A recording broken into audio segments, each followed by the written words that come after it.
오늘 말씀을 읽으면서 삼손의 이야기는 참 많이 알고 있습니다. 특별히 그의 머리카락에서 하나님께서 부어주신 힘이 있었기에 그가 화려하게 그의 삶을 살 때는 아주 힘이 어마어마했습니다. 나귀뼈 하나로 또 많은 사람들을 죽이기도 했고요. 그러나 삼손의 인생을 자세히 살펴보면 그의 삶은 참 안타까운 모습을 많이 우리가 발견할 수 있습니다. 우리는 너무 잘 알고 있는 것이 삼손은 사실 날 때부터 하나님께서 나실인으로 구별했습니다. 나실인은 물론 태어나면서부터 서약되었기 때문에 하나님과의 관계가 맺어졌기 때문에 그의 삶이 어려서부터 평범하지는 않습니다. 절제해야 될 것이 많이 있고요. 삶을 구별해야 되며 끊임없이 하나님과의 교제를 건강하게 지켜나가야 할 영적 의무를 갖고 있는 것입니다. 단순한 신앙생활을 넘어서 그의 삶과 그의 모든 신앙이 하나님께 맞춰져야만 하는 그런 나실인의 운명을 타고났습니다. 그런데 이런 삼손은 그 인생을 어떻게 받아들였을까요? 사실 좋게 받아들이지는 않았던 것 같습니다. 끊임없이 그는 하나님께서 하지 말라고 하는 것들을 했어요. 부정한 것을 만지거나 가까이 하면 안 되는데 죽은 사자에 만지고 죽이고 그 안에 꿀을 먹고 이방인 여자와 성적으로 문란한 행동을 하고 그의 삶을 보면 결코 나실인이라는 혹은 하나님의 언약을 하나님의 약속받은 하나님 택한 사람이라고 볼 수 없는 인생을 살아가는 것 같습니다. 왜 그랬을까요? 전 잘 모르겠어요. 그런데 저의 인생을 살다 생각하다 보면은 내가 어쩌면 삼손 같을 수도 있다는 생각을 하게 됩니다. 하나님께서 우리를 다 택하셨어요. 사실 우리가 이미 알기 전부터 하나님은 우리를 먼저 택하셨고 우리에게 은혜를 부어 주셨습니다. 그래서 하나님께서 우리를 지키시고 보호하셨어요. 그런데 그 인생이 때로는 세상 사람들과 삶과 조금 다르게 보여지고 좀 더 어려운 길 혹은 고난의 길처럼 그 삶이 채워질 수 있다는 것입니다.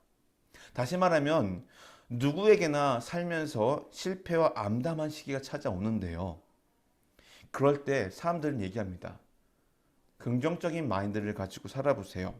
다시 여러분이 있어야 될 그 자리로 찾아가십시오. 그리스도인들이 얘기합니다. 기도와 말씀, 예배로 회복하십시오. 그런데 사실 이 좌절과 낙담, 자기 인생에서 보이지 않는 무언가에 끌려가는 그 인생은 사실 그렇게 쉬운 인생은 아닌 것입니다. 그래서 삼손이 방황을 했던 것이 아닐까라는 저의 짧은 어떤 의심을 갖게 됩니다. 그런데 제가 먼저 말했던 것처럼 누구나 이렇게 실패와 암담한 시기를 겪는다는 거예요. 속상하고 아프고 트라우마, 상처, 쓴뿌리 많이 있습니다. 그런데 인생을 바라볼 때 과연 모든 사람에게 똑같이 이것을 겪게 되는 것일까요? 그렇지 않다는 거예요. 저는 먼저 무엇을 발견하게 되었냐면은 예수님을 아는 사람들과 예수님을 모르는 사람들이 똑같이 겪을 수 있을 것 같아 보이지만 어떻게 보면은 예수님을 믿는 사람은 최소 2배의 고통과 아픔과 좌절과 힘겨움이 찾아온다는 것입니다. 왜 그런지 아십니까? 바로 그리스도인들에게는 단순히 내가 성공하고 내 중심적으로 살아가며 내 주변을 책임지고 내 삶에 책임을 지고 물질적인 성공 혹은 건강의 이름, 명예 이것을 뛰어넘는 보이지 않는 무언가와 우리는 싸워야 되고 보이지 않는 무언가 속에서 우리는 정도의 길을 걸어야 된다는 거예요. 바로 하나님과의 관계라는 거예요. 그리스도인이 아닌 사람들은 하나님의 관계를 신경 쓰지도 않고 그냥 막 살면 돼요. 그러다가 실패하게 됩니다. 누구 책임이죠? 다양한 이유가 될 수 있어요. 본인의 실수가 있을 수 있고요. 때로는 사회의 제도와 안타까운 사회 현상 속에서 아픔이 있을 수 있어요. 그런데 그리스도인들에게는 거기에 더하기 또 하나가 있다는 거예요. 바로 하나님과의 관계가 있다는 거예요. 하나님과의 관계가 올바르게 서 있지 않잖아요? 그러면 우리는요, 마음에 엄청난 부담감과 찔림이 또 찾아와요. 저는 이것을 간단하게 표현하면요, 바로 죄라는 거예요. 예수님을 믿지 않는 사람들한테도 도덕적인, 윤리적인 부분에서의 찔림과 양심의 가책 혹은 위법의 순간들이 있을 것입니다. 그러나 그리스도인들에게는 그것을 뛰어넘는 하나님과의 관계에서 하나님 말씀에 순종하지 않고 하나님의 부르심에 따르지 않을 때 생기는 그런 뭔가의 그 죄의 문제가 우리를 사로잡기 때문에 실제로 예수를 믿는 인생은 그 어려움이 최소 2배 이상이라고 저는 말하고 싶다는 거예요. 이것이 이런 관점으로 다시 삼손을 보자면은 삼손은 어떻게 보면은 그가 머리를 잘리고 블레셋에 잡혀갈 때까지 그의 방탕해 보이는 삶이 그가 하나님 앞에서 풀지 못했던 그 숙제, 그 죄의 영역, 하나님과의 영적인 회복, 하나님과의 관계에서 누려야 될 평안함이 없는 인생이기 때문에 남들보다 2배 이상의 방황과 방탕한 삶을 보내지 않았을까라는 생각을 하게 된다는 것입니다. 다시 잠깐 우리 삶으로 와볼까요? 우리에게는 또 다른 이유가 있습니다. 바로 이 하나님의 말씀이 우리의 삶 전체에서 때로는 우리를 가로막는 혹은 우리에게 보이지 않는 감시 카메라 같은 역할을 해서 부담이 될 때가 있어요. 부모의 위치에서 우리는 고민합니다. 언제요? 부모기 때문에 우리가 마음대로 할 수 있다고 생각하지만 여기에 하나님의 개입이 들어가는 순간 우리는 너무 어려워져요. 어디까지 이 아이를 훈육해야 되는지, 어디까지 사랑을 해줘야 되는지, 이것을 영적으로 어떻게 우리가 분별해줘야 될지. 학생으로서 공부를 할 때 여러분 어떤 생각이 들었습니까? 대학을 가고 직장을 잡습니다. 내가 하고 싶은 것이 있어요. 그런데 여기에 또 우리는 그리스도인이기 때문에 또 다른 마음이 생겨요. 무엇이죠? 나에게 주신 하나님의 비전이라는 게 또 있어요.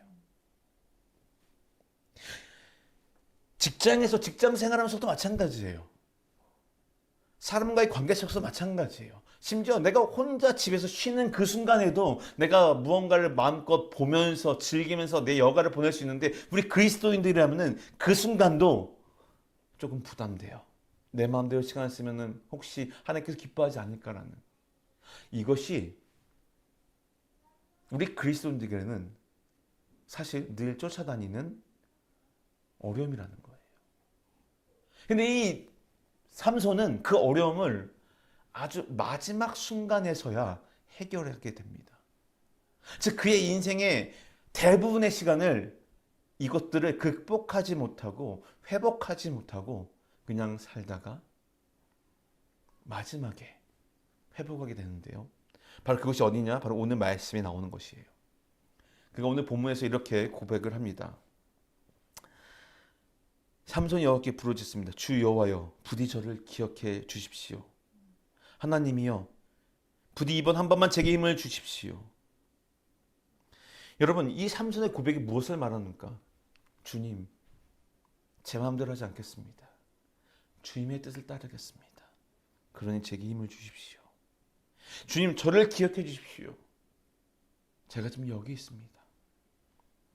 이 이야기 속에는 우리 그리스도인들이 살면서 겪어야 될 많은 문제가 담겨져 있고요. 어쩌면 여전히 ongoing 프로세스 중에 있는 그 문제도 이 삼손의 이야기를 통해서 그 어려움의 굴레 속에서 한번 점핑업 할 수 있는 어마어마한 교훈이 숨겨져 있다는 것입니다. 그래서 오늘 한번 이 삼손의 이야기를 통해서 단순히 우리의 인생이 그리스도를 따른다는 것이 2배 힘든, 2배 이상의 힘든 인생을 사는 것이 아니라 오히려 2배보다 더한 복된 인생을 살고 있다는 것을 한번 발견하는 귀한 시간이 되었으면 좋겠습니다. 먼저 우리의 인생은 하나님의 손바닥 아니라는 것을 우리가 알았으면 좋겠어요. 삼손의 이야기를 보면요, 삼손은 태어날 때부터 나신으로 태어났습니다. 그의 삶은 사실 불순종과 죄로 가득했어요. 제가 오늘 본문에 세세히 다 다루지는 않겠지만 사실 오늘 앞에 있는 이 16장 앞에서 보면은 여러 가지 일들이 있습니다. 정말 많은 일이 있어요. 막 사람을 죽이기도 하고요. 흥청망청 살기도 하고요. 그러니까 온갖 향락 속에 살게 됩니다. 거짓말을 일삼습니다. 또 그의 삶이 단순한 걸 넘어서 정결하지 못한 삶을 삽니다. 하지 말라는 것만 골고루 하고 있어요. 부모님을 속썩여요. 즉 삼손은요 트러블 메이커예요. 근데 삼손에게 쫓아다니는 꼬리표가 있어요. 무엇입니까? 나실인, 하나님께서 택한 자라는 거예요. 하나님은 이 삼손을 계속 바라보고 계세요. 그래서 어떻게 하는지 아십니까? 그 순간순간마다 삼손을 혼내거나 때리지 않고 끝까지 기다리세요. 만약에 하나님께서 이 영혼을 포기하셨다면 그가 내세우고 있는 이 불편한 삶의 본질, 왜 하나님 나를 택하셨어요? 왜 나는 이것도 하면 안 돼요? 저것도 하면 안 돼요? 이 인생 속에 가득했다면 하나님이 이 사람을 어떻게 했을까요? 그냥 버리면 끝이에요. 근데 하나님은 삼손을 늘 보호하셨어요. 항상 보호하셨어요. 이 이야기가 단순히 삼손만의 이야기가 아닙니다. 여러분 그 되게 구약에 유명한 선지자가 있죠. 요나라는 선지자가 있어요. 요나서의 1장에 보면 이렇게 나옵니다. 요나가 여호와로부터 도망쳐 다시스로 갑니다. 그런데 어떡하죠? 여호와께서 이 요나가 가고 있는 그 뱃길에 폭풍을 보내세요. 그래서 이 거친 폭풍과 배를 위협해 배가 거의 부서지게 돼요. 요나의 생명이 위태롭지 않습니다. 그가 가는 길을 톡톡 바꾸어서 따라올 만큼만 하신다는 거예요. 하나님 손바닥 안에 있다는 거예요. 여러분 혹시 사무엘의 이야기를 기억하십니까? 사무엘이 섬기던 왕이 있었어요. 사울이었어요. 근데 이 사울이 말을 막 안 들어요. 사무엘이 가서 설득합니다. 또 사울이 마음대로 해요. 그러다가 나중에 성경이 분명히 기록하고 있습니다. 하나님의 신이 사울을 떠났더라고요. 그런데 이 삼손에게서는 그런 말씀을 찾아볼 수가 없다는 거예요. 그가 그 음란의 순간, 그 여인과 동침하며 음란한 순간 속에서도 그녀에게 또 속고 불구하고 하나님은 이 순간을 관찰자로 바라보시며 끊임없이 그 이야기를 우리에게 들려주고 계세요. 아직도 삼손은 내 손 안에 있다. 이것이 우리가 다시 바라봐야 될 인생이라는 거예요. 첫 번째로 말했죠. 뭐라고요? 우리가 그리스도를 살아간다는 것이 하나님 믿는다는 것이 때로는 두 배보다 더 어려운 인생길을 살아가는 것처럼 보일 수 있다는 거예요. 왜요? 하나님이 우리에게 끊임없이 뭔가를 요구하는 것처럼 보이기 때문에 그래요. 정결을 요구하기 때문에 있는 것처럼 보이고요. 우리가 세상 구별돼서 살아야 되는 절제해야 되고요. 우리는 포기해야 되고요. 우리는 뭔가 나눠줘야 되고요. 조금 더 마음대로 살면 안 된 것 같다는 이런 어려움이 우리를 꽉 잡아 맺는 순간 우리는 힘든 삶을 살고 있다는 거예요. 바로 삼손처럼. 그런데 하나님의 입장을 보자고요. 그렇게 깽판을 치는 인생이든 하더라도 사랑의 눈으로 바라보시는 하나님이에요. 하나님의 눈은 사랑이지 우리를 괴롭히기 위해서가 아니라는 겁니다. 그것이 우리는 하나님의 손 안에 있다는 것을 기억해야 된다는 거예요. 두 번째입니다. 삼손을 보면서 우리가 깨달을 것이 무엇이냐? 내 눈에는 위기입니다. 그러나 하나님께서는 우리를 회복의 기회로 만드신다는 거예요. 삼손의 인생에서 22절, 오늘 함께 읽었던 16장 22절은 아주 중요한 순간입니다. 22절은 이렇게 기록하고 있습니다. 그러나 머리카락이 깎이고 난 후에 그의 머리털이 다시 자라기 시작했습니다. 여러분, 맞아요. 머리카락은 그냥 놔둬도 자라게 되어 있어요. 그런데 이 삼손의 이 이야기에서는 머리카락은 하나님이 삼손을 붙들고 있다는 의미입니다. 하나님께서 삼손을 향한 계획이 여전히 유효하다는 증표입니다. 하나님의 능력의 손길이 삼손에게 여전히 임하고 있다는 증표입니다. 그가 이방인 여자에게 속아 그 머리를 자르고 자기 스스로 그것을 포기했을지언정 하나님은 다시 머리를 나게 하심으로 삼손에게 다시 암시하고 계시는 거예요. 여전히 너는 내 손 안에 있고 너는 여전히 내 은혜 안에 있다라는 거예요. 삼손은 머리카락이 잘린 것을 알고 어떤지 아셨습니까? 절망하고 좌절했어요. 삼손은 이제 힘을 잃었습니다. 감옥에서 맷돌을 돌리는 사람이 되었어요. 그는 그에 가진 힘과 권능으로 온 세상을 뛰어다니며 자기 마음대로 하던 사람이었어요. 근데 그 모든 것들을 빼앗겼습니다. 그에게 주어진 하나님의 능력, 하나님의 은혜, 축복의 증거였던 머리카락을 자르려고 했던 그 블레셋의 힘에 의해서 다 빼앗겼어요. 21절, 그는 눈까지 뽑혔어요. 그는 청동사슬에 묶였어요. 예전 같았으면 그거 한 번에 끊었을 거예요. 그의 마음이 어땠을까요? 어려웠겠죠. 그때 28절의 고백이 나오는 겁니다. 삼손이 여호와께 부르짖으며 말했습니다. 사실 이 삼손의 인생에서 블레셋에게 잡혀가 눈이 뽑히고 고문을 당하고 맷돌을 끄는 이 장면들은 삼손의 인생에서 가장 치욕스럽고 아픔을 경험한 순간일 줄 모릅니다. 그런데 하나님은 이 상황을 삼손에게 절망과 실패로 끝내게 만들지 않으셨다는 거예요. 오히려 다시 머리카락이 자라나게 하여서 그 수많은 블레셋의 사람들, 수많은 블레셋의 군주들이 있는 그곳에서 어떡합니까? 한 번에 그들을 몰살시키는 하나님의 계획을 이루는 그 장본인이 됩니다. 로마서 8장 28절 우리가 너무 잘 알고 있어요. 뭐라고요? 우리는 하나님의 사랑하는 사람들, 즉 그 분의 뜻을 따라 부르심을 받은 사람들에게는 이게 다 누굽니까? 우리고요. 삼손이에요. 모든 것이 합력해. 여기서 모든 것이라는 것은 심지어 삼손의 이 절망적인 순간도 포함된다는 거예요.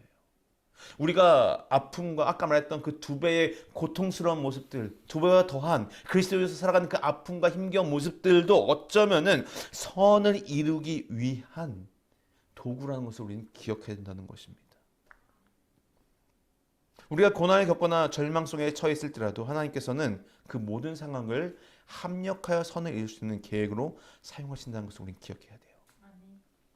이 삼손의 절망적인 순간은요, 하나님의 뜻을 이루기 위한 가장 중요한 기회가 됩니다. 하나님은 그를 그 속에서 회복시키세요. 그리고 그의 인생을 다시 하나님의 계획 안으로 쓱 집어넣어 주십니다. 우리도 이 인생의 위기 속에서, 삶의 순간 속에서 하나님께 돌아가잖아요. 그러면은 그 상황이 우리의 회복과 하나님의 영광을 위한 기회로 바뀐다는 것을 우리는 경험해야 돼요. 하나님은 우리의 약함과 실패를 결코 잘라버리지 않으십니다. 오히려 그것을 선한 목적으로 이어가는 도구로 쓰십니다. 그것을 기억해야 됩니다. 마지막입니다. 결국 순종으로 완성되는 회복이라는 겁니다. 삼손이 그의 인생에 이제 절망 속에 빠졌습니다. 근데 바로 그때 하나님은 삼손에게 회복의 열매를 맺을 수 있도록 모든 것을 열어주세요. 사실 하나님은 이미 주셨어요. 28절 이렇게 기록하고 있어요. 주 여호와여 부디 뭐라고요? 저를 기억해 주십시오라고 하는 거예요.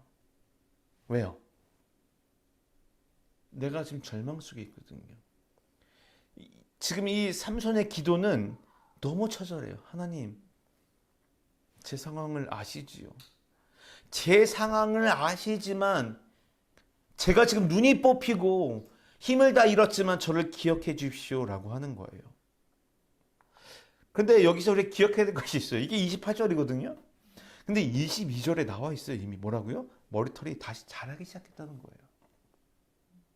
머리털은 하나님의 임재의 상징이고 하나님의 능력의 상징인데요. 자세히 보잖아요. 그러면은 어떻게 보면은 이미 하나님은 삼손에게 힘을 주셨던 거예요. 삼손은 아직 몰라요. 자기의 힘이 돌아온지. 자기에게 힘이 돌아온지를 모르기 때문에 철저하게 낮아지고 엎드려졌습니다. 또한 다시 한번 28절을 볼까요? 삼손이 부르짖으며예요. 무슨 말인지 아십니까? 이제는 자기가 가지고 있는 힘을 의지하는 것이 아니라 하나님을 의지하는 거예요. 하나님께 완전히 의지하며 순종하는 순간 하나님은 삼손에게 완벽한 회복을 경험케 해주십니다. 그의 마지막 순간 그 모든 인생에 느꼈던 실패와 고통을 싹 정리하고 하나님께 순종하며 그의 인생의 진정한 회복을 경험하게 됩니다. 사실 이 장면 28절과 29절 그리고 30절은 삼손의 죽음을 말하고 있습니다. 이 이후 삼손은 더 이상 이 땅에 살아남은 사람이 아닙니다. 무슨 말씀인지 아세요? 삼손이 그 인생의 마지막 순간에 평안을 느꼈다는 겁니다. 죽음 직전에 와서요. 어떻게 해요? 그의 인생을 불평과 불만과 방황으로 채우는 것이 아니라 하나님을 바라보며 나를 부르신 그 부르심에 순종으로 나아가고 하나님께 부르짖으며 하나님께 외치며 하나님께 간구할 때 삼손은 진정한 회복을 경험하며 그의 인생을 마무리하게 됩니다. 사무엘상 15장 22절에 아주 유명한 말씀이 있어요. 뭔지 아십니까? 바로 순종이 제사보다 낫고 귀 기울이는 것이 수양의 기름보다 낫소. 이것이 아까 말씀드렸던 사무엘이 사울에게 했던 권면입니다. 하나님은 우리에게 순종을 원하세요. 어떠한 우리의 삶의 모습보다 순종으로 우리의 삶을 가는 것을 하나님은 원하십니다. 그럴 때 바로 그 순종이 두 배보다 더 힘들 것 같은 인생이 두 배보다 더한 평안과 축복과 열매를 맺는 삶으로 바뀐다는 거예요. 그리스도의 삶은 바로 여기에 있다는 거예요. 어디요? 바로 순종에 있다는 거예요. 순종을 통해서 우리는 온전한 회복을 경험하게 된다는 것입니다. 말씀을 맺겠습니다. 우리는 이 삼손의 이야기를 통해서 사실 진정한 이 회복의 길을 좀 찾아본 것 같아요. 삼손은 실패와 죄로 가득한 삶을 살았습니다. 그로 인해서 그는 인생을 방황과 또 결국은 고난으로 끝낼 수밖에 없었습니다. 그런데 하나님은 그에게 그 절망과 고통 속에서도 다시 그를 기억하셨어요. 사실 기억한 것이 아니고 늘 함께 하셨어요. 삼손의 머리가 이미 자라나고 있었다는 거예요. 그리고 이전에는 삼손은 그 머리의 힘을 알고 있었기 때문에 하나님이 아니라 머리의 힘을 의지했었어요. 그런데 마지막 순간에는 머리가 났음에도 불구하고 하나님께 부르짖으며 나를 기억하소서 합니다. 여러분, 우리는 하나님의 손길을 놓칠 때가 많습니다. 하나님께 받은 것이 너무 많은데 잊어버릴 때가 많습니다. 반드시 기억해야 됩니다. 하나님은 우리의 실패와 죄 가운데서도 여전히 우리를 포기하지 않으신다는 거예요. 그리고 하나님은 우리의 삶을 온전히 하나님의 계획 안으로 들어오기를 기다리셔요. 그날을 기다리시며 또 기다리세요.